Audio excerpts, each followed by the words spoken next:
I went down with a elbow injury this year, so was able to step away from the game a little bit and kind of focus on my business and focus on myself. And so it's been good so far. Now I'm back in Cincinnati. I got a little checkup from Crim Check.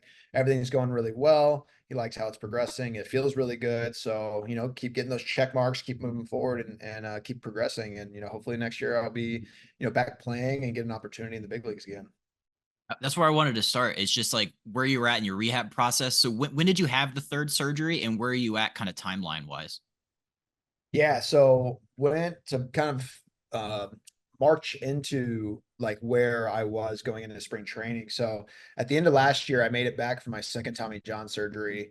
I had a little bit of inflammation that just kind of crept on me at the end of the season. They wanted to like keep a precaution. It was cool though to like make it back to the big leagues after it had been 2 years since I had pitched in the big leagues. So I made it back. I was doing really well. I had like a 1.8 ERA, I mean, under my, 6 or 7 innings that I had.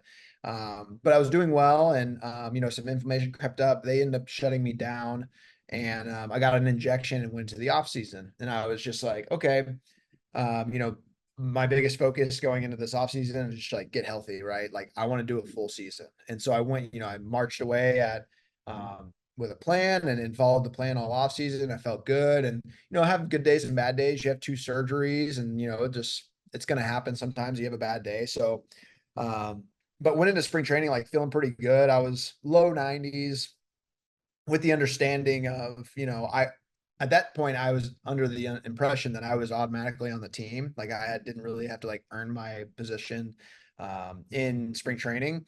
And then that quickly got adjusted and they were like, hey, you're on the chopping block of not making the team. And I was like, oh, okay, like time to step on the gas. So I started throwing a little bit harder.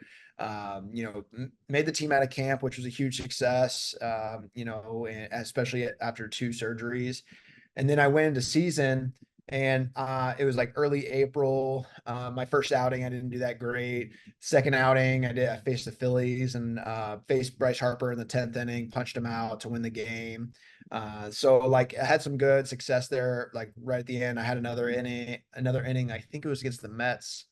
And so like everything seemed to be coming along. I felt pretty good. I was recovering okay.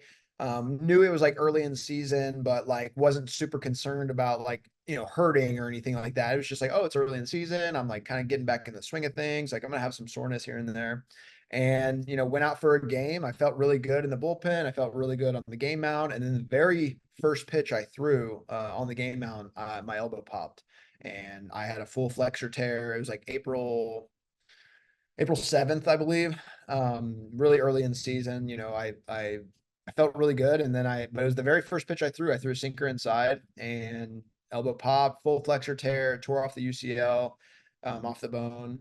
Dr. Krimchek did my surgery again. So that'd be my third elbow surgery. He was a little bit more optimistic with the flexor being completely torn off of the bone versus just like a partial tear, because then you can kind of go in and repair the whole thing versus trying to do like a stitch, which is what happened the second time, which is why I think it failed the second time. Is it was there was like I had a partial tear on the second surgery, so I think he went in and did like a stitch. I don't know if the stitch like held. So this time he went in, had to fully anchor it down. So he used I would believe it was like 9 anchors to anchor the flexor back down to the bone.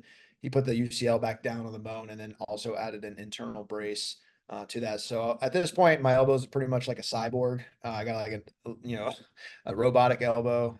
So hopefully everything stays together at this point. It does feel really good. I'm really happy with how it's progressing. And Doc wants to go really slow with this one, and I respect that. So it might take a little bit longer than like the typical Tommy John. But that being said, it is my third elbow surgery, so I completely understand of why. But being an athlete, it's hard to pull the reins on yourself because you want to go, go, go. But that also could have been the issue the whole time of me trying to go and the body saying, "Hey, we're not ready yet." So that's where I'm at. That's I know you're a super competitive guy, and how hard is it to like you said to not rush yourself back and not try to get back onto the mound faster? Because I'm sure there's this whole process involved. Like you said, you're working with your doctor. Like, is that hard to, like you said, take your let off the reins a little bit? Yeah, because you have like in Tommy John, there's a typical timeline for everything. It's like, oh, at 4 months, you can start doing this. And at 6 months, you can start doing this. And I'm not allowed to follow that timeline. I have to go slower than that. And I think that's what's hard about it is like, I don't, it's not necessarily that I want to like go faster than what the timeline says. It's just that I want to follow the timeline and Doc doesn't want to follow the timeline. So I have to respect that. And I also have to respect my body. Like he wants it to be really solid in there. And so it's like, okay, like I guess, time will heal more. And so if we don't rush through some of these phases, then we have like a little bit extra weeks here and a couple extra weeks there to kind of like let the tissue quality like continue to mold and change and grow and heal as we go through these phases. So it is hard as a professional athlete because especially when um, contract talks start coming around and you want to be in a position where you're throwing and you can tell the team or tell any team, hey, I feel good. Like, I have like a chance to throw next year. And, this may push me back, past that. So, for me, I just got to let go and let God and let Him kind of just like dictate my path. And for me, it's hard. It's very hard to do that sometimes because you want to, being a professional athlete through hard work and perseverance, you see yourself get to the major leagues, and you want to continue that hard work and kind of make it happen for yourself again. And sometimes you have to like pull back on the reins and say, okay, like we'll just take it easy here and listen to the body and take it a little bit slower.